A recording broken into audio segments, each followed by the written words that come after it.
근데 참고로 오늘 스포 있습니다, 여러분. 인사이드 아웃 2, 2015년에 개봉했던 명작 인사이드 아웃 1편에 9년 만에 돌아오는 후속편이고요. 픽사의 28번째 장편 영화입니다. 원래 1편의 감독님은 피트 닥터였는데 아쉽게도 이번 2편에서는 감독하지 않으셨고 대신 이번 영화의 원안, 초기 각본 집필만 피트 닥터가 작업했다고 하네요. 그래서 이번 인사이드 아웃 2의 감독님은 누구냐? 켈시맨이라는 감독님이신데 이번 인사이드 아웃 2가 켈시맨 감독의 첫 장편 영화 데뷔 작품이라고 하십니다. 저번 모아나 2도 그렇고 픽사든 디즈니든 지금이 약간 감독님 세대 교체 타이밍인가? 유독 새롭게 데뷔하는 감독님들이 많네요. 원래 이분은 이제 픽사의 원워드, 단 하루의 기적, 굿다이노, 그리고 몬스터 대학교 이런 픽사 영화의 각본팀 쪽에서 일하셨던 분이라고 해요.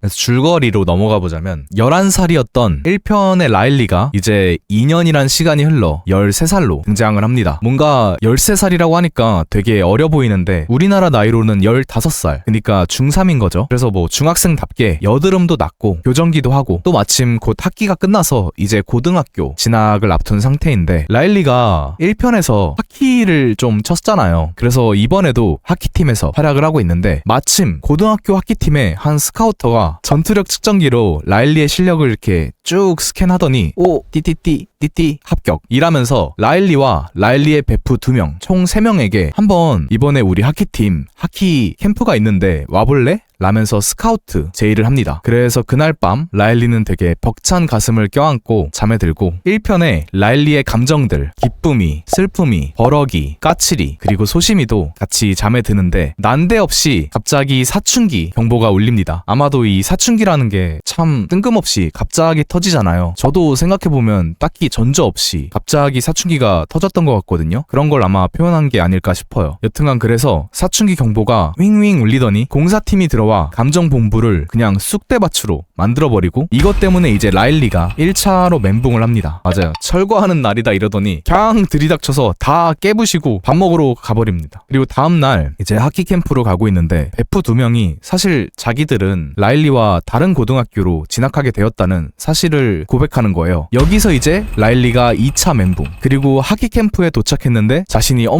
라일리가 엄청 동경하던 하키팀의 선배를 만나거든요. 여기서 이제 3차 멘붕. 한편 머릿속 감정들도 똑같이 멘붕인 게 하필 이 타이밍에, 이 3차 멘붕 타이밍에 새로운 감정들이 추가로 이사를 오거든요. 요 주황색의 매드 사이언티스트 바이브를 풍기고 있는 불안이, 요 초롱초롱한 눈깔에 개인적으로 귀엽게 디자인 잘 뽑았다고 생각하는 두러비, 덩치는 산만한데 색깔은 핑크핑크한 당황이, 원래 영어 이름이 embarrassment인데 개인적으로 당황이라고 하면은 저는 약간 지읒됐다.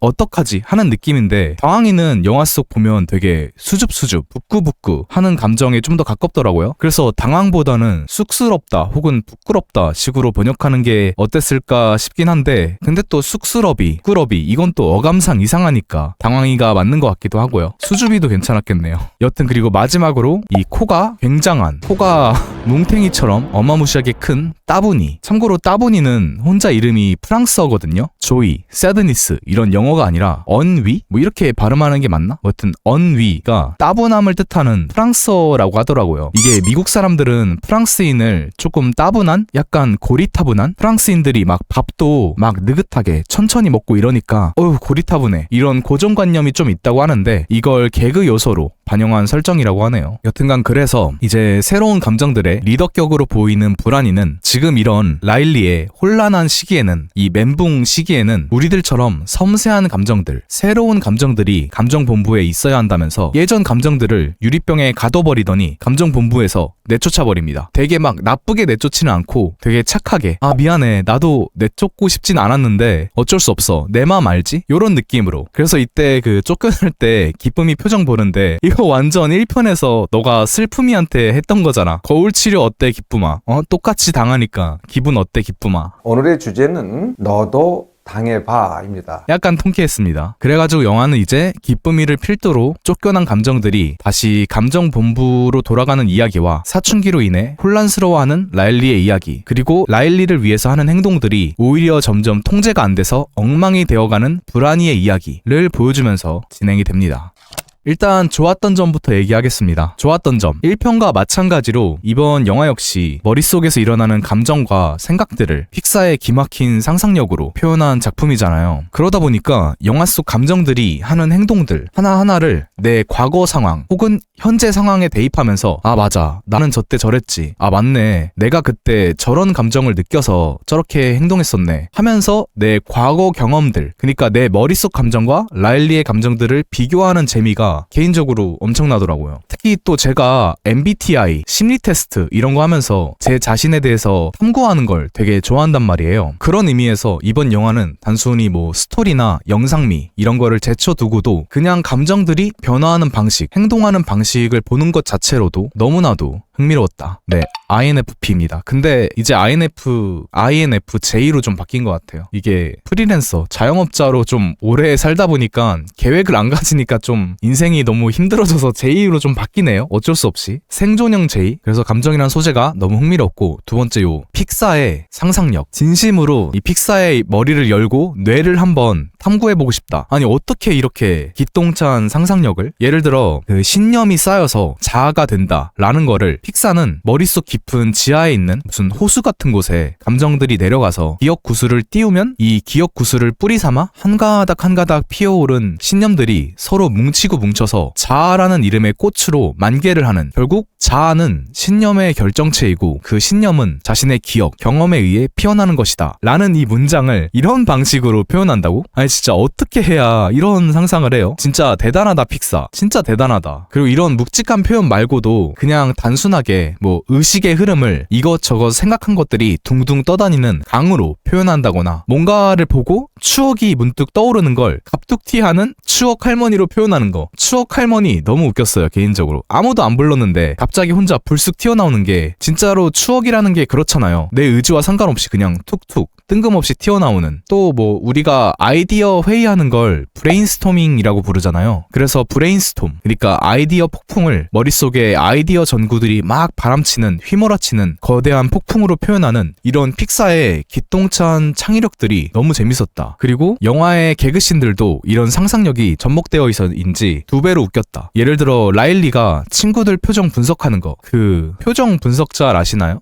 요런 거 표정 분석잘. 개인적으로 저런 짤이 생각나더라고요. 라일리가 이제 친구 표정 보고 관찰하는 걸 이렇게 표현하는 개그 장면이나 아니면 뭐 전작의 트리플 덴트 껌 노래, 최애 얼굴의 모어산 등등 이런 머릿속 감정과 생각을 표현하는 상상력과 결합된 개그 장면들이 너무 재밌었다. 다만 하나 아쉬웠던 건 내 영어 실력. 내 비루한 영어 실력. 저는 그 비아냥 대협곡이 라일리가 비아냥거릴 때마다 쩌저적 갈라지면서 협곡이 되길래 아 비꼰다는 행위는 결국 자신을 갉아먹는 거다 라는 걸 저렇게 표현한 건가 했는데 알고 보니 이제 비꼬다의 영단어 sarcasm과 협곡을 뜻하는 영단어 캐즘을 이용한 말장난이라고 하더라고요. 근데 저는 캐즘이라는 단어를 처음 들어봐서 아니, 협곡은 캐니언 아니었어요? 캐즘이라는 단어를 처음 들어봤네요. 여튼 이런 말장난 요소들이 영화 속에 되게 많은 걸로 알고 있는데 이걸 못 알아듣는 게 개인적으로 조금 아쉬웠다. 영어 공부 좀 열심히 할걸.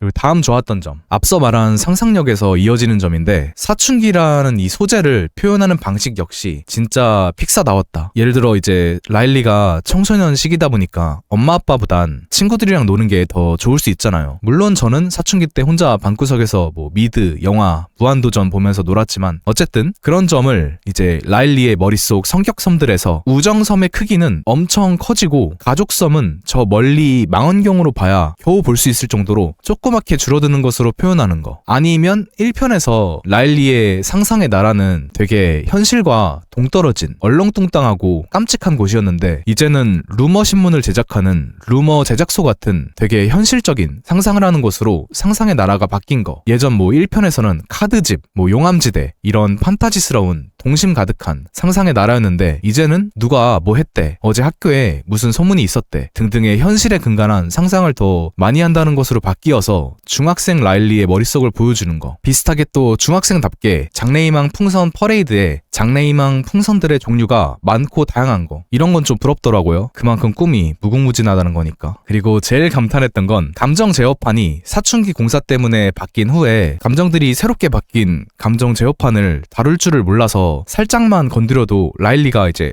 확 터져버리거든요. 사춘기 때는 감정이 더 격해지고 극대화된다는 걸 이런 식으로 감정 제어판을 컨트롤하지 못하는 감정들의 모습으로 묘사하는 걸 보면서 정말로 이 픽사의 표현력에 그냥 멍하니 그냥 감탄을 했습니다. 그 와중에 이제 라일리 엄마가 최대한 조심스럽게 사춘기를 다뤄보았지만 이제 역시나 조져버리는, 예상처럼 전혀 안 되는 그런 장면도 소소하게 웃겼고요. 참고로 라일리의 엄마나 아빠의 감정들은 전부 의자에 앉아있고 라일리 감정들은 이제 다 서 있잖아요. 이게 설정상 어른들은 감정을 억누르고 억제하는 법, 좋게 말하면 뭐 감정을 통제할 줄 알기 때문에 감정들이 이제 기본적으로 다 침착해서 앉아있는 거고, 라일리는 아직 어려서 감정들이 다 서 있는 거라고 하더라고요. 이런 그 디테일한 설정 하나하나도 너무 설득력 있고 재밌다. 그냥 영화 속 이런 지점들이 다 너무 경이롭다.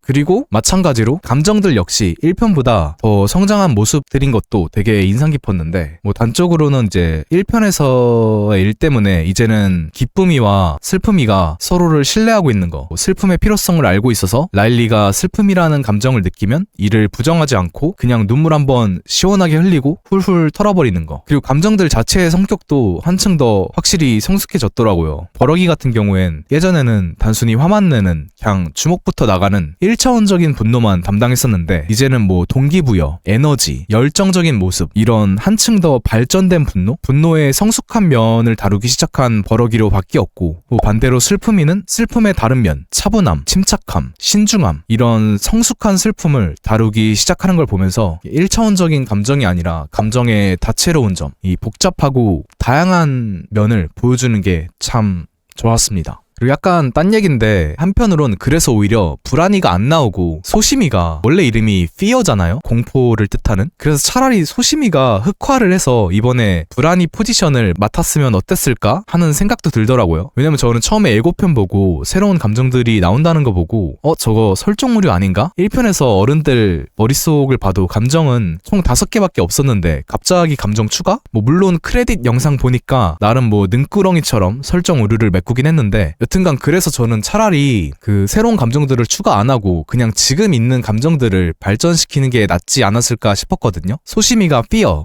공포니까 공포의 성숙한 면, 공포의 또 다른 면, 불안. 이 불안의 역할을 소심이가 흑화를 하면서 맡아도 됐을 것 같다 라는 생각을 잠시 했는데, 이 소심이는 얼굴이 문제다.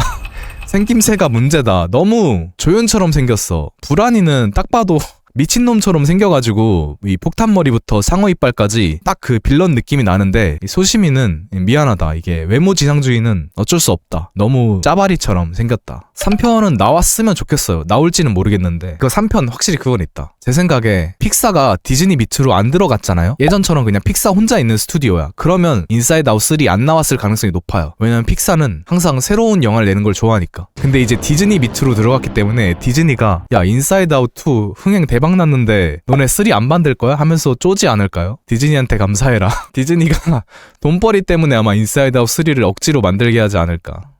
뭐가 됐든 그래서 이제 불안이 이야기를 해보자면 솔직히 좀 놀랐습니다. 생긴 게 너무 안 귀엽고 이름도 불안이어서 시작부터 비호감이었는데, 확실히 영화 보면서 불안이한테 제일 많이 공감을 했고 제일 많이 감정이입을 했고, 불안이가 빌런의 역할임에도 불안이를 엄청 응원하면서 봤다. 솔직히 내심 불안이 스스로 혼자서 위기를 해결했으면 좋겠다 싶을 정도로 되게 응원을 했습니다. 특히 마지막에 불안이가 폭주해서 자기 자신을 제어 못하면서 눈물 흘리는 장면을 보고 참 많은 개인적인 그런 생각이 들었는데, 일단 불안이가 머릿속에서 담당하고 있는 게 1차원적인 불안이 아니라 불안이라는 감정을 통해 미래를 대비하는, 미래를 설계하는 그런 역할인 거잖아요. 그걸 보면서 이게 내 머릿속 감정 리더는 확실히 불안이겠구나 이런 생각을 했어요. 왜냐면 제가 걱정이 너무 많은 성격이거든요. 이게 걱정은 진짜 꼬리에 꼬리를 문다고 밤만 되면 진짜 걱정 때문에 잠을 못 잘 정도로 걱정이 많은데, 아이러니하게도 진짜로 걱정 때문에, 그러니까 불안감 때문에 미래를 계획하다 보니 여기까지 오긴 했어요. 또 지금 이 리뷰 콘텐츠, 이 리뷰 방송 자체가 제가 덕질하는 우소리 채널 하나로, 이 영화 비하인드 채널 하나로 내가 과연 먹고 살 수 있을까? 영화 비하인드 채널은 결국 내 우물에 있는 영화들을 퍼서 영상으로 만드는 건데 이 우물이 마르면 어떡하지? 내가 좋아하는 영화들의 비하인드를 다 다루고 나면 그때 어떡하지? 뭐 물론 매해 새로운 영화가 개봉은 하지만 결국 그 중에 비하인드로 쓸 수 있는 영화는 되게 소수거든요. 그래서 이런 걱정 때문에 시작한 게 지금 이 영화 리뷰 컨텐츠인데, 물론 뭐 영화 보고 수다 떨고 싶다 뭐 이런 긍정적인 감정도 있지만 어쨌든 계획의 첫 시작점은 인생 엿됐다, 나 어떻게 먹고 살지? 이런 불안이라는 감정으로 출발하긴 했거든요. 그 외에도 뭔가 한 20대 중반 이후부터는, 제가 이제 30대니까 이제 20대 중반 이후부터는 대부분 계획의 스타트 지점이 불안이라는 감정으로부터 시작된 것 같더라고요. 최근에는 특히 더 그렇고, 정말 뭐 어렸을 때나 진짜 막 이거 하고 싶다 뭐 저거 하고 싶다 이런 긍정적인 감정으로 계획을 세웠지, 나이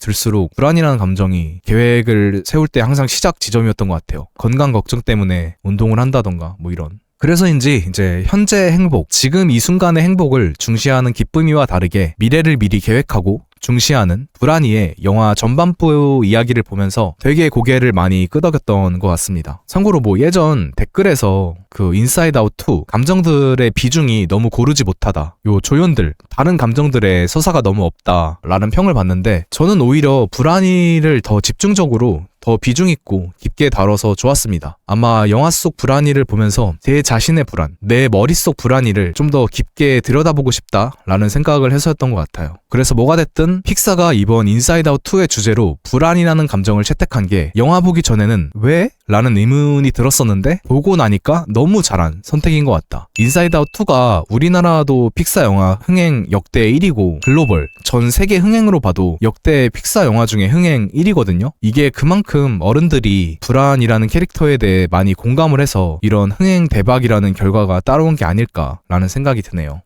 반대로 아쉬웠던 점은 기쁨이를 필두로 한 영화의 엔딩. 참고로 여기서부턴 강스포입니다. 강스포. 일단 영화가 이야기하는 게 결국은 나쁜 감정, 그리고 나쁜 기억도 결국 나를 이루는 중요한 요소다. 기쁨만 중요한 게 아니고, 뭐 그렇다고 불안만 중요한 것도 아니고, 좋은 기억만 중요한 게 아니고 나쁜 기억도 중요하다. 그 모든 게 나를 이루는 요소이고 그것을 받아들여야 결국 행복해질 수 있다 이잖아요. 그래서 영화 마지막 나쁜 기억들을 비롯해 기쁨이와 불안이가 그동안 잊어버리려고 중요하지 않다고 생각해서 버렸던 모든 기억들이 결국 저 밑에 감정의 바닥에서 뿌리처럼 올라와서 자아라는 꽃을 피우고 결국 자신의 모든 면을 다 솔직하게 받아들인 라일리가 비로소 기쁨을 느끼는 이 주제와 그 엔딩 장면이 굉장히 훌륭하고 뻔하지만 사실 뻔해서 좋은, 뻔해서 의미가 있는, 너무나도 따뜻하고 뭉클한 엔딩인 건 맞는데, 엔딩 장면에서 개인적으로 딱 하나가 아쉬웠거든요. 딱 하나?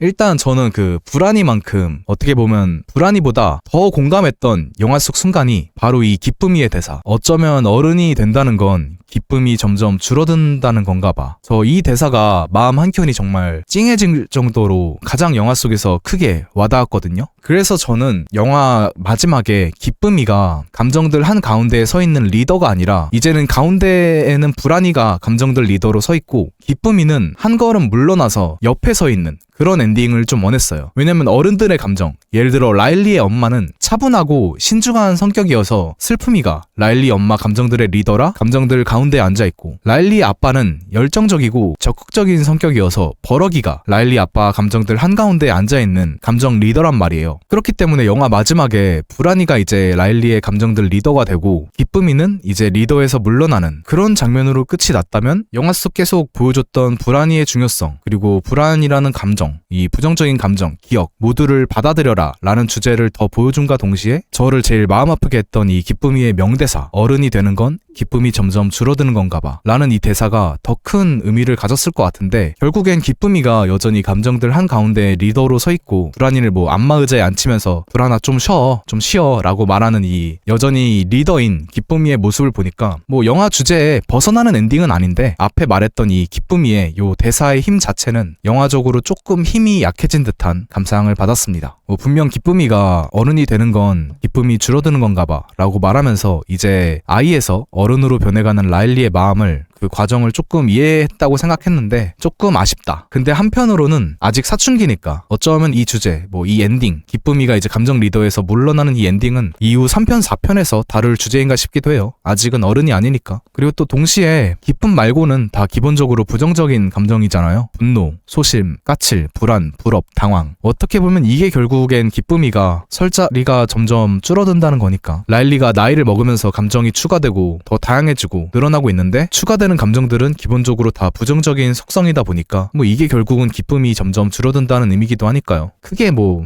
이해가 안 가는 엔딩이었다는 게 아니라 그냥 개인적으로 이 대사를 너무 감명 깊게 봤어서 아쉬웠다. 방금 뭐 아쉬웠던 점을 말했으니까 또 이어서 아쉬웠던 점은 첫 번째는 기본적으로 1편과 이야기 플롯이 너무 똑같다? 뭐 두 편 모두 감정본부에서 쫓겨난 기쁨이가 다시 감정본부로 돌아가는 여정을 그리고 있고 감정본부에 남아있던 감정들의 컨트롤 미숙으로 라일리가 폭주를 하지만 결국 앞에서 부정했던 것들을 받아들이면서 끝이 난다는 1편에서는 슬픔이라는 감정을 받아들이고 2편에서는 나쁜 기억을 받아들이는 1편에서의 감정이 2편에선 기억으로 바뀌었을 뿐 이야기 구조가 너무 똑같다? 그리고 두 번째로 아쉬웠던 점, 빙봉의 부재. 빙봉이 재등장을 안 해서 아쉬웠다는 게 아니라 빙봉만큼의 울림이 있던 장면은 없었던 것 같아요. 근데 사실 이거는 빙봉이 좀 말이 안 되는 명장면이긴 했어. 왜냐면 이게 단순히 한 캐릭터가 희생을 한 게 아니라 어린 시절 자신의 상상 속 친구가 이제 영원히 기억 속에서 잊혀진다는, 빙봉이 사라지는 걸 보면서 아 어쩌면 나도 머릿속에 빙봉이 있었을 텐데 내 빙봉도 이제 잊혀져서 내가 기억을 못하는 걸 수도 있겠구나 라는 의미를 빙봉의 마지막 장면이 내포하고 있어서 이 빙봉이 주는 마지막 감동과 여운의 울림이 정말 컸었는데 이제 이 장면에서 안 울잖아요. 이건 진지하게 사이코패스 검사를 한번 받아봐야 돼요. 아니 이런 장면에서 안 울면 도대체 언제 울어? 뭐 양파 깔릴 때 우냐고 진짜. 여튼간 2편에서는 빙봉 정도로 심금을 울리는 장면은 없었다. 만약에 이제 기쁨이가 마지막에 이제 감정 리더에서 물러났으면 뭔가 빙봉에 버금가는 명장면이 나왔을 것 같은데 아쉽네요. 그래서 이제 마무리해보자면 이야기와 영화가 주는 신선함 그리고 감동은 1편이 조금 더 좋았던 것 같고요. 반대로 더 공감 갔던 내용은 2편이었던 것 같습니다. 특히 이 불안이라는 감정을 이야기의 주인공으로 내세운 건 다시 생각해도 정말 탁월한 선택이었던 것 같고 또 개인적으로 1편 처음에 봤을 때 너무 깔끔하게 잘 만들었다. 이거 2편 안 나왔으면 좋겠다. 괜히 나와서 1편 망치지 않았으면 좋겠다 라고 생각했는데 솔직히 이 정도 퀄리티면 3편, 4편이 나오면서 시리즈가 되어도 충분히 좋을 것 같고요. 진짜로 어른이 된 라일리의 감정들 이야기가 너무 궁금하고 그건 더욱더 공감을 하면서 볼 수 있을 것 같아서 기대가 됩니다. 근데 또 픽사는 기본적으로 아이들을 위한 영화 하지만 어른들이 더 좋아하는 그런 영화를 만든다고 생각해서 어른인 라일리의 감정 이야기가 나오면 아이들이 재밌게 볼 수 있을까? 이번 영화도 사춘기 라일리의 감정 이야기인데 이것부터가 이제 사춘기가 아직 오지 않은 꼬마 아이들은 픽사가 미안하다 하면서 관객으로서 살짝 배제하고 영화를 만든 거잖아요. 그래서 3편, 4편이 나올 수 있을까 싶기도 하네요. 그래서 별점 매기기 전에 그냥 그 영화 보면서 들었던 잡생각들 몇 개 나열해보자면 1번, 나 애새끼인가? 나 왜 이렇게 영화에 이입을 했지? 나 사춘기인가? 나 어른인데? 몸뚱이만 어른인가 보다. 2번, 내 머릿속 감정 리더는 누굴까? 아까는 제가 불안이가 감정 리더인 것 같다고 말은 했는데 맞으면서도 아닌 것 같아요. 약간 우선 제 머릿속은 기쁨이가 먼저 폭주를 하면서 똥을 싸요. 뭐 야식 먹고 싶으면 야식 먹고 맥주 마시고 싶으면 맥주 마시고 게임하고 싶으면 게임하고 막 똥을 싸. 그리고 다음날 불안이가 이걸 보고 한숨을 쉬면서 이 똥을 치웁니다. 그리고 열심히 똥을 며칠 동안 치우면 어느 순간 현타가 와서 슬픔이가 똥을 모아요. 막 이렇게 사는 게 의미가 있나? 나 왜 살지? 이러면서 똥을 모으면 이제 기쁨이가 다시 똥을 싸는 마치 가위바위보처럼 물리고 물리는 기쁨, 불안, 슬픔의 삼각관계가 아닌가. 그리고 3번 라일리 너무 올바른 인싸라 아쉽다. 너무 모범생. 친구들과도 잘 어울리고 공부도 준수하고 외모도 준수하고 너무 착한 모범생 인싸여서 라일리 자체한테는 감정이입이 안 된다. 오히려 라일리 머릿속에 있는 불안이, 슬픔이, 당황이한테 더 감정이입이 된다. 라일리 말고 진짜 한번 걔 아싸의 머릿속 감정 이야기도 보고 싶다. 걔 찐따의 머릿속도 한번 보고 싶다 라고 생각했는데 그게 이제 영화로 성공할 리가 없죠. 그냥 그럴 바엔 내 일기장 보면 되죠. 마지막 4번 불안이 성우 너무 좋다. 검색해보니까 마야 호크라는 분이시던데 이분이 불안이 성우 분이시거든요. 저는 처음 뵙는 분인데 너무 좋다. 목소리가 허스키하면서도 따뜻해서 너무 좋더라고요. 연기가 좋아서 그런가? 그래서 별점을 이제 한번 매겨보자면 인사이드 아웃 1편이 별 4개 반이고요. 인사이드 아웃 2가 별 4개입니다.